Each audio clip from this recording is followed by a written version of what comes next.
Hello and welcome once again to this platform Jaipuriya Talks. And we are here once again with another interesting and insightful conversation.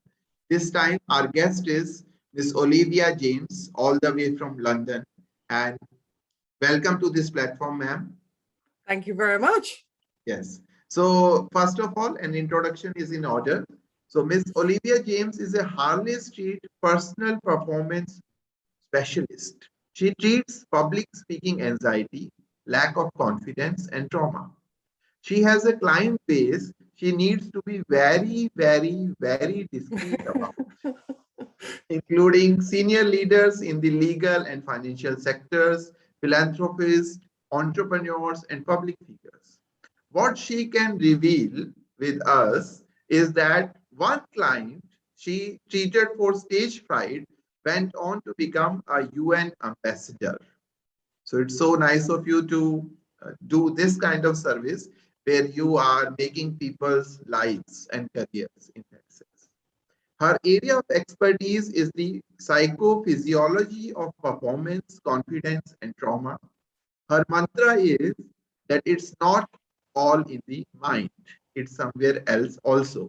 Where is it? We will try to find out in this conversation. So the nervous system is key to unlocking performance and confidence issues and overcoming unhelpful behaviors. So what a wonderful field you have chosen for yourself and what a great service you are doing for the society. So first question straight away is about the public speaking anxiety. As they say that there are some common problems in human world which are not so uncommon and people try to ignore them in that sense.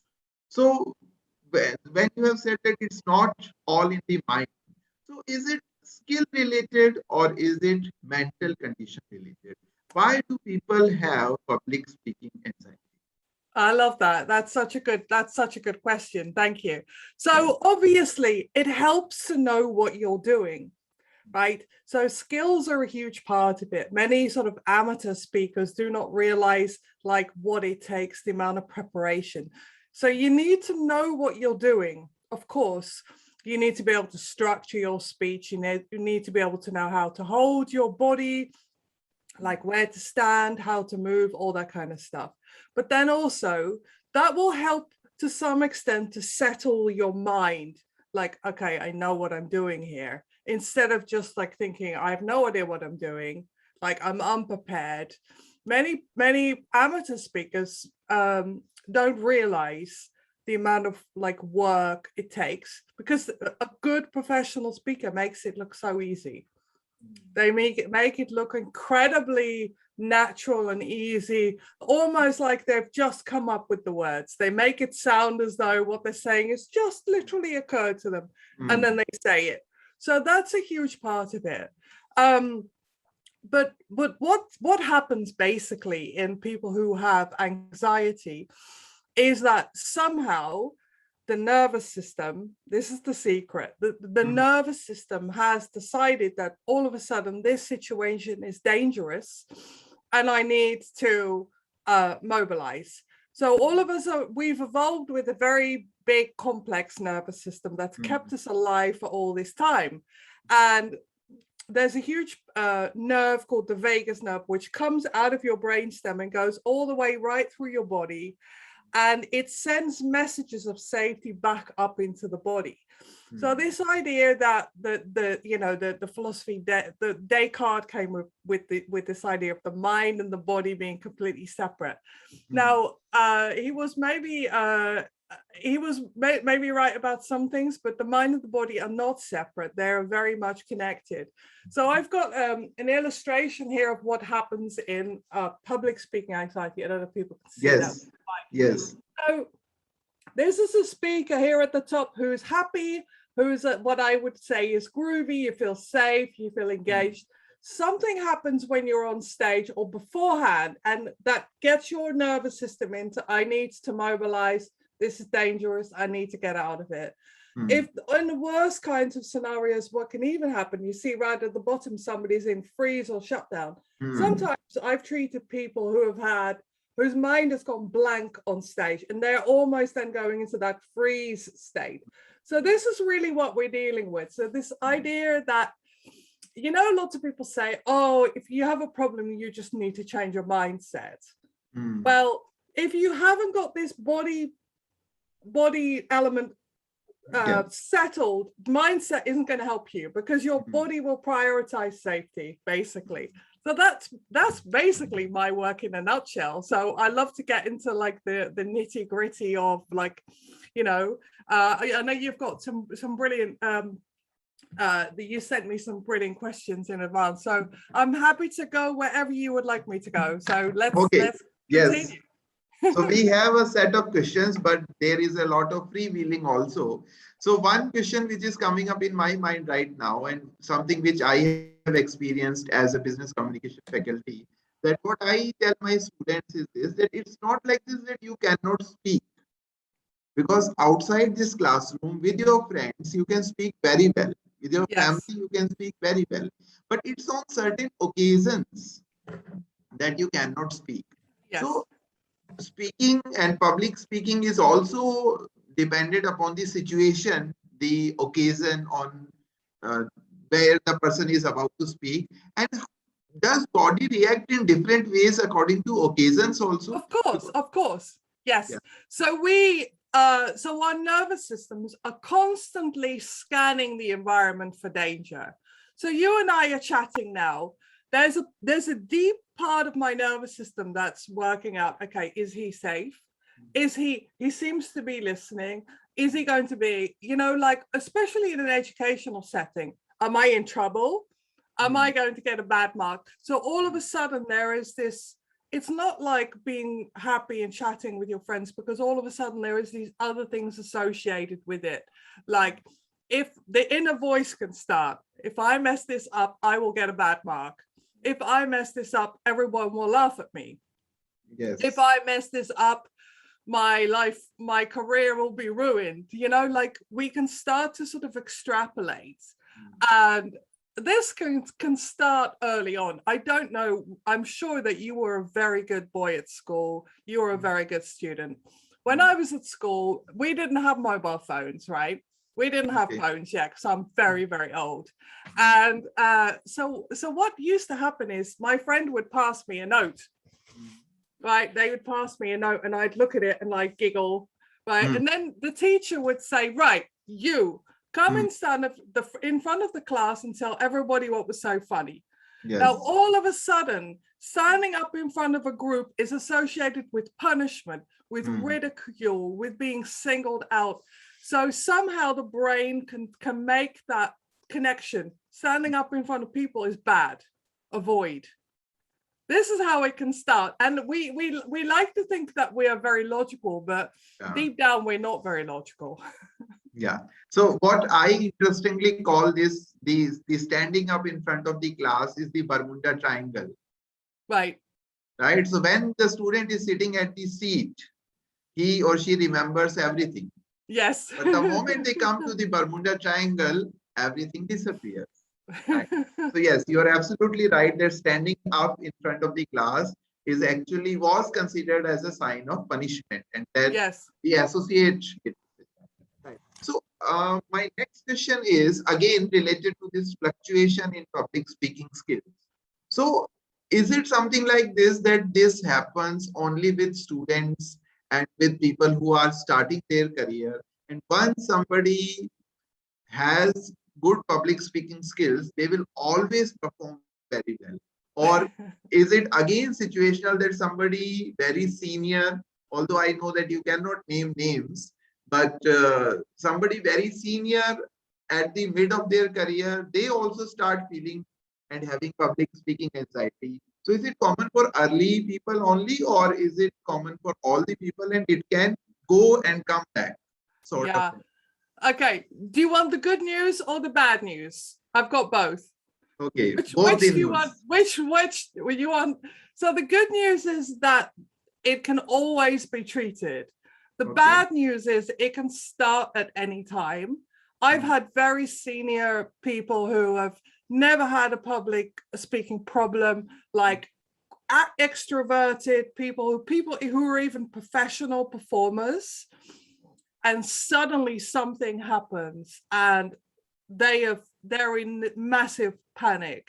What I find clinically is often a factor is tiredness. Say somebody's given very experienced, I'm thinking of one person who's an entrepreneur, very experienced, given the same presentation lots of times, has flown to a conference, this is pre-COVID, has stayed in a hotel, hasn't slept that well, a little bit jet lagged. The organizer, something happens with the tech just before they go on. The organizer's a bit snappy. All those things collide together, and suddenly my client's mind has gone completely blank. Okay. This has never happened to him in his life. And it's completely destabilizing, because all of a sudden this skill that he could count on is now, he doesn't know when it's going to happen again. So then what tends to happen is people, the default strategy often becomes avoidance. So in this case, it was always try and present with a co-presenter, so that if this mind goes blank again, then he's not on his own. Okay. So unfortunately, it can happen at any time. The client you refer to, the client she's talked about it publicly. It has happened to her. Sometimes it can happen when somebody's experienced several things go wrong at the same time, and then all of a sudden it starts. And then, of course, once it's happened once, like can you imagine how embarrassing that would be to stand in front of an audience and then suddenly your mind goes completely blank?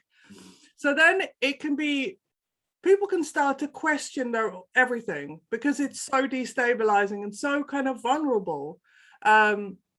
So it can, like, sometimes, obviously younger people can have it because they're, because they don't have the experience. And sometimes they've had that sort of like those sort of traumatic memories of being like laughed at or shouted at. And depending on what their upbringing was like, or their educational or their early bosses. I do a lot of work with journalists on toxic workplaces, for example. And sometimes like a boss can completely undermine somebody's confidence. So it can start there. Or, I mean, I've had it where clients have said to me, okay, I never really had a problem. And then my boss, very early on in my like career in like, let's say finance, my boss said, "Oh, Jones, I'm not going to that conference. You will go and do my speech for me." So here is this young 20-something-year-old Jones giving this talk, and then the talk's fine, but then comes the Q&A and Jones is not prepared.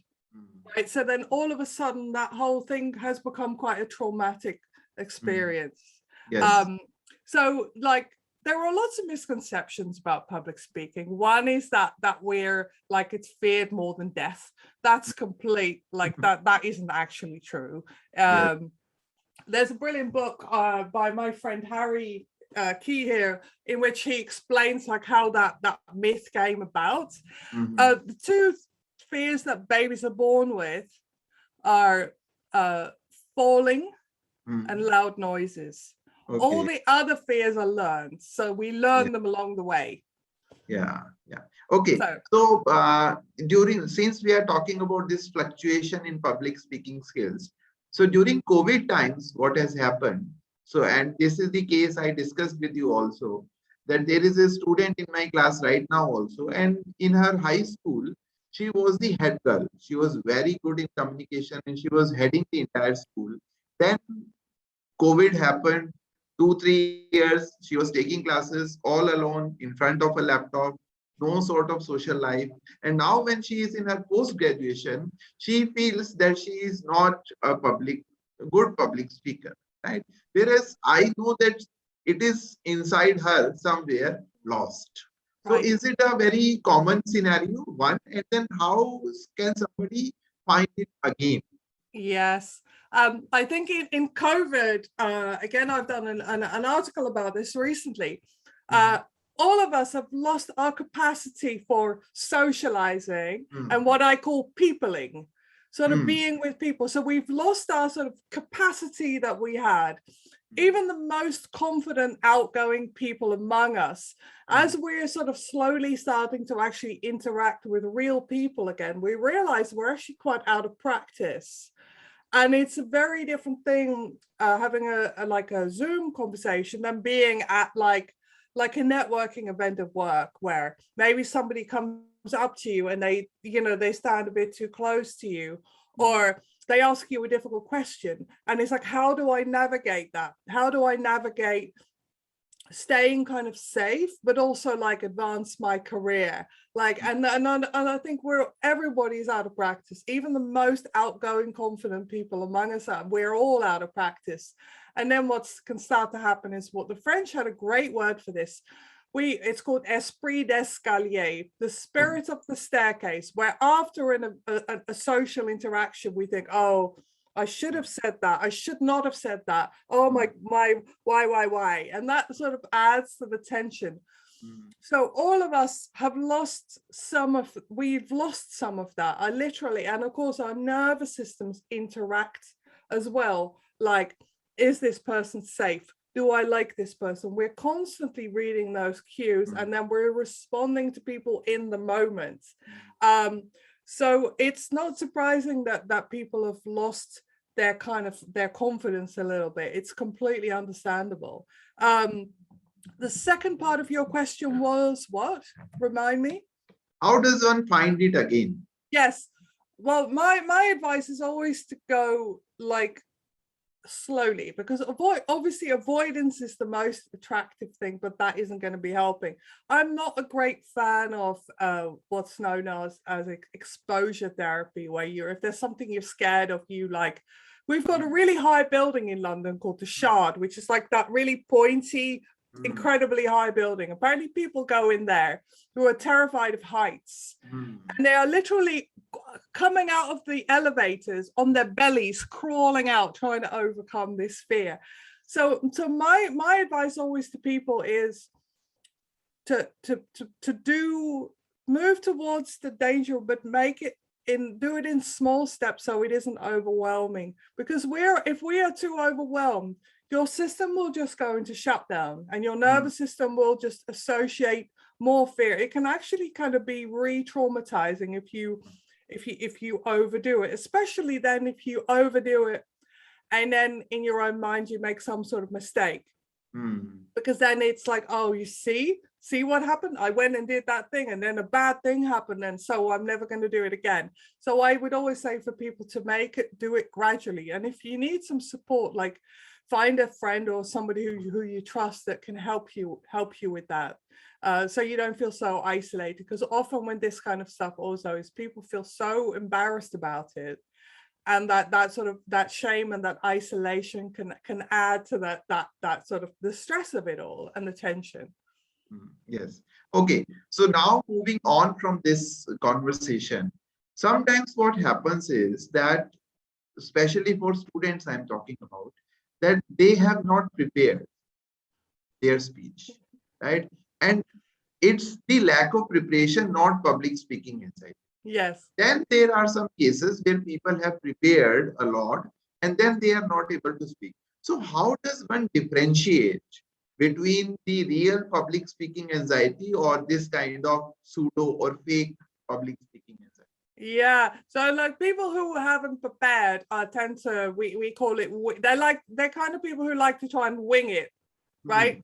They think they can just sort of like, they can just sort of get away with it. And of course, that gives you some clues about like their work ethic, doesn't it, as well? And of course, many of these people can get away with it for quite a lot of the time. That's the problem. But it doesn't always work.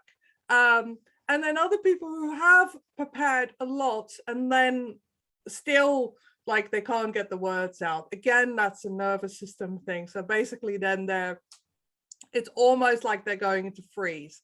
So what tends to happen is, so when your nervous system like goes into fight or flight, so basically what the brain does is a process of neuroception. which means it works out how safe the environment is. So, but unfortunately, it isn't always accurate. So, and of course, it would rather err on the side of caution. This is how we humans have evolved for so long, by, on the whole, erring on the side of caution. So I'd rather, run away than be killed by a tiger, right? Yeah. That's the kind of best scenario. So the nervous system will err on the side of caution. So in a public speaking scenario, it's like, okay, I'd rather go into fight flight mode than to be in big trouble. So, and this can start to happen. So the trick really is for those people to find ways to learn how to regulate their own nervous system, so they can find ways to basically befriend their nervous system, like a horse, like when a horse is scared. Like, and you just have to sort of make friends with it and say, okay, it's fine, nothing bad's going to happen. That's what you have to do with your nervous system, basically. Yeah. So the one trick you have already given is acknowledging that, yes, this kind of fear is there, right? So you have talked a little bit about body training at the beginning. Yes. So can you give us some techniques? Because all the people who coach for public speaking, they always talk about mind training. And interestingly, you are talking about body training. Exactly. So 4 or 5 techniques you can give to our listeners and viewers. Yes, exactly. Yes, absolutely. Very happy to do that. So one really strange thing is you can use this if you're in a physical environment waiting to give a speech, but also you can do it online to some extent. So one is, what you need to do is you need to send a calming signal to your nervous system that there are no predators, right? And one way you can do that, it sounds really strange, by move your neck side to side and literally scan the environment. Like you really move it.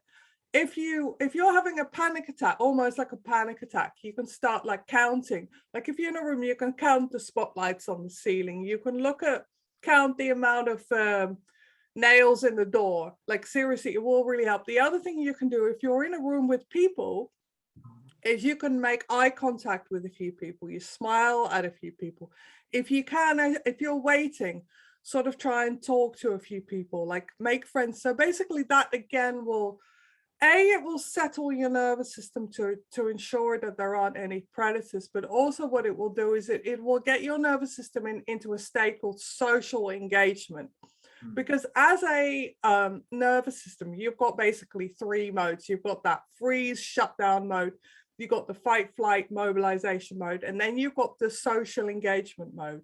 And if you're public speaking, of course, your focus ideally needs to be outwards onto your audience to a large extent, instead of your own nerves and how scared I feel. So so those techniques I've given you can help to get your nervous system into that sort of social engagement phase a little bit more. And if anybody, I've got some other techniques that I teach to my clients. If anybody I've got a free guide I can send people if people are interested, because that is key. I mean, the thing is, so there's a lot of misconceptions about this, right? So it's like, you probably heard this saying, if somebody's very nervous, they get told some very strange things. One is just imagine the audience naked. Apparently, this was advice that was given to Winston Churchill, because Winston Churchill, when he was younger, was very scared of public speaking. Well, this advice is completely nonsensical, and it won't help somebody if they're completely in shutdown. The other advice that's given, which is known as a reframe. So basically, it's if you're feeling anxious, people get told, no, you're not anxious, it's excitement.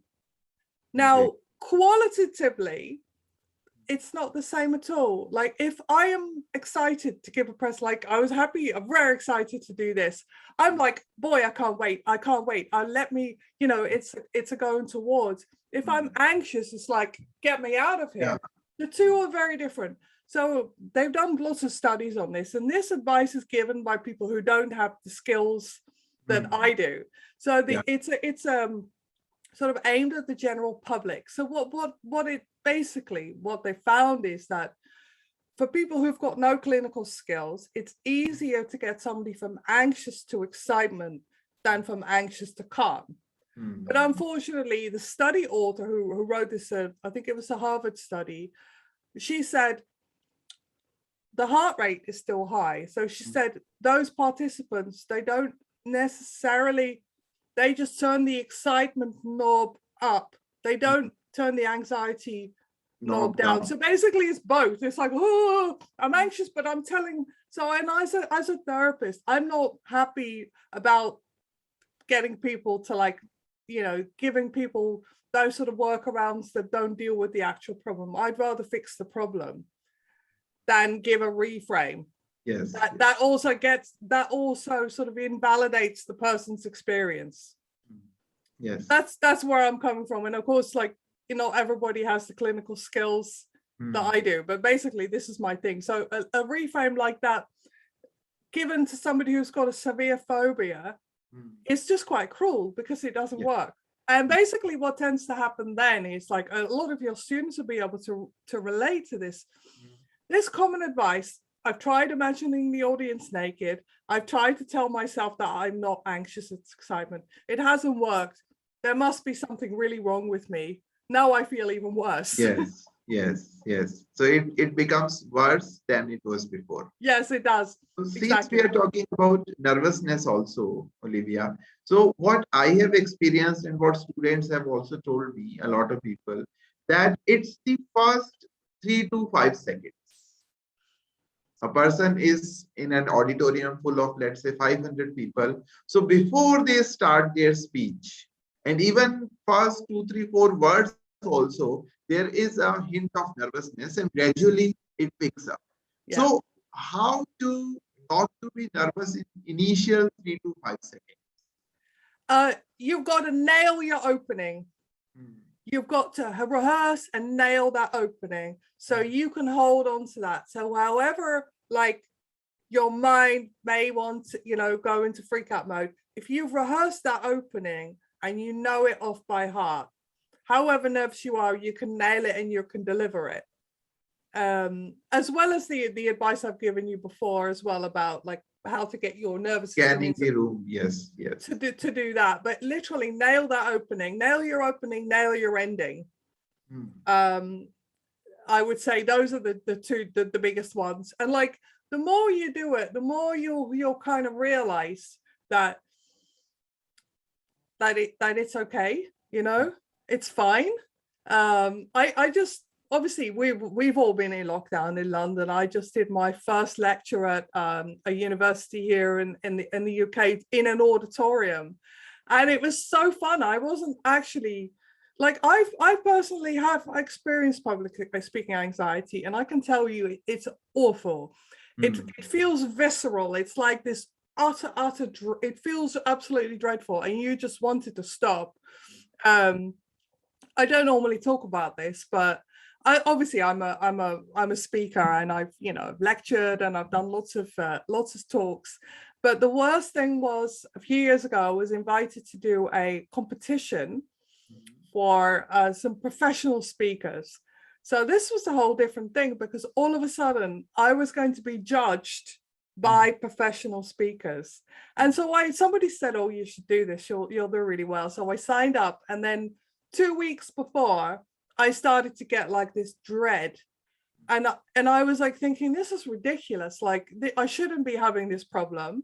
This is awful. And it was literally just coming up like a visceral thing. And I was thinking, I don't care. I can't do it. I can't do it. So in my panic, like, I called the organizer and I tried to persuade them that I didn't qualify under the rules of this competition. Okay.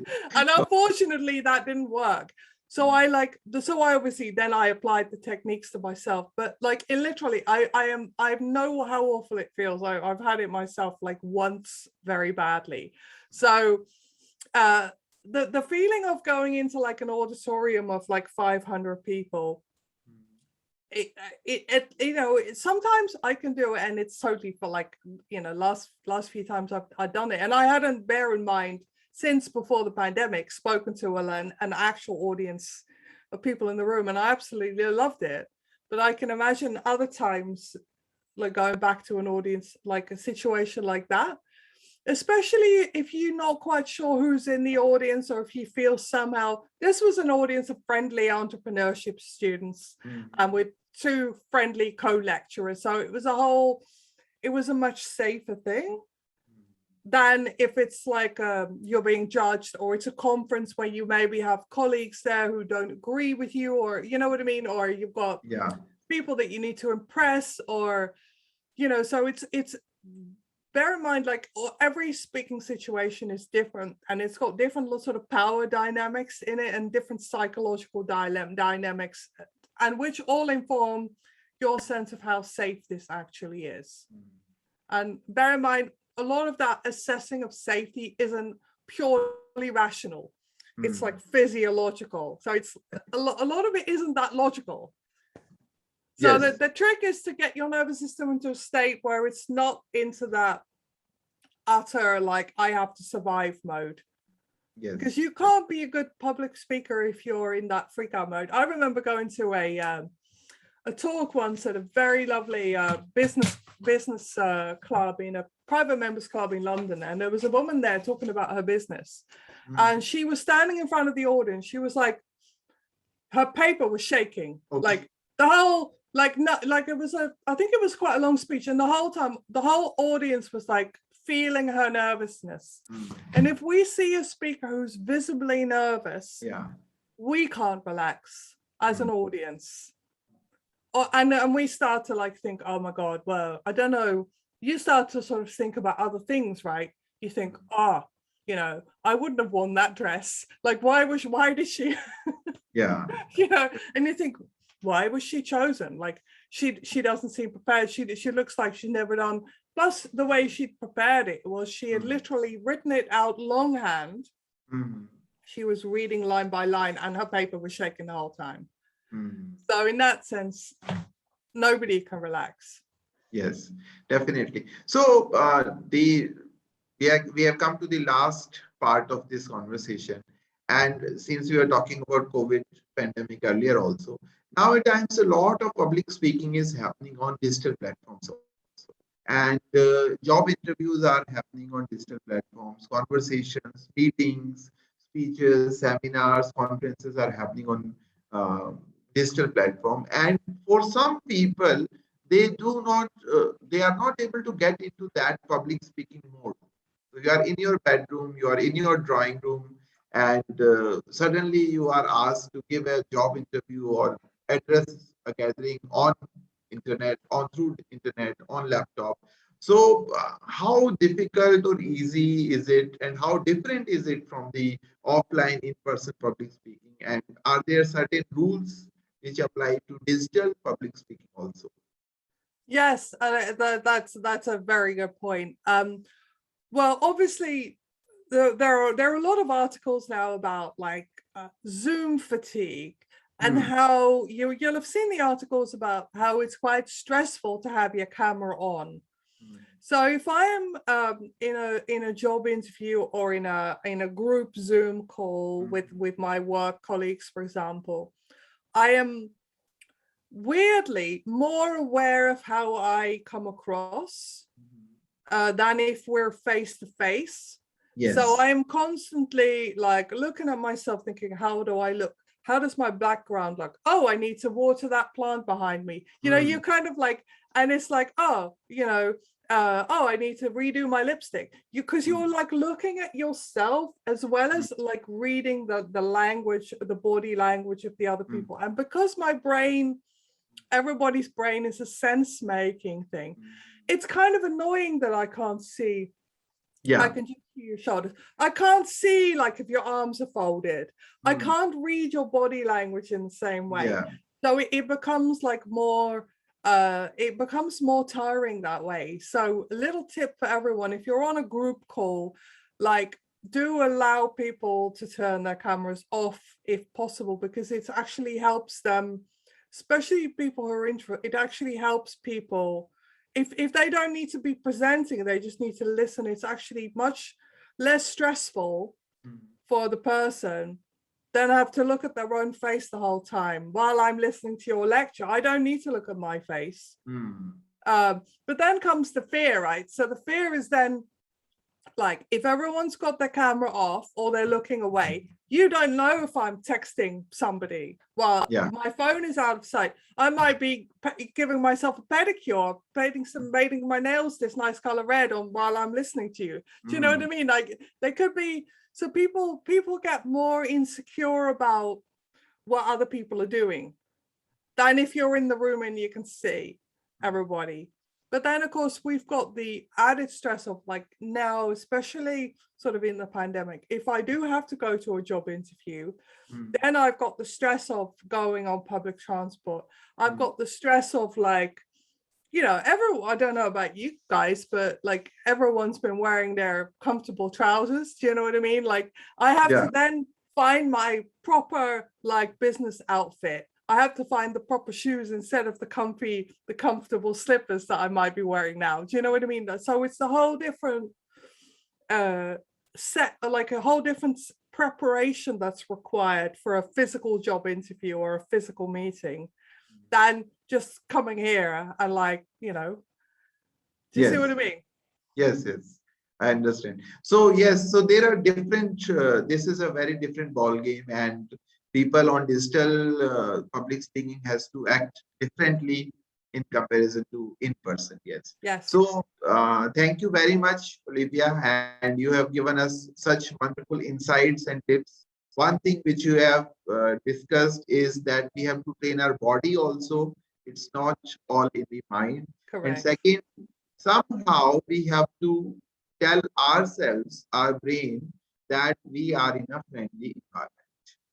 So if we are able to do these two things, our public speaking will improve very much. So thank you very much. And I hope and I pray that this talk is going to benefit a lot of viewers. And thank you very much. Thank you. It was an absolute pleasure.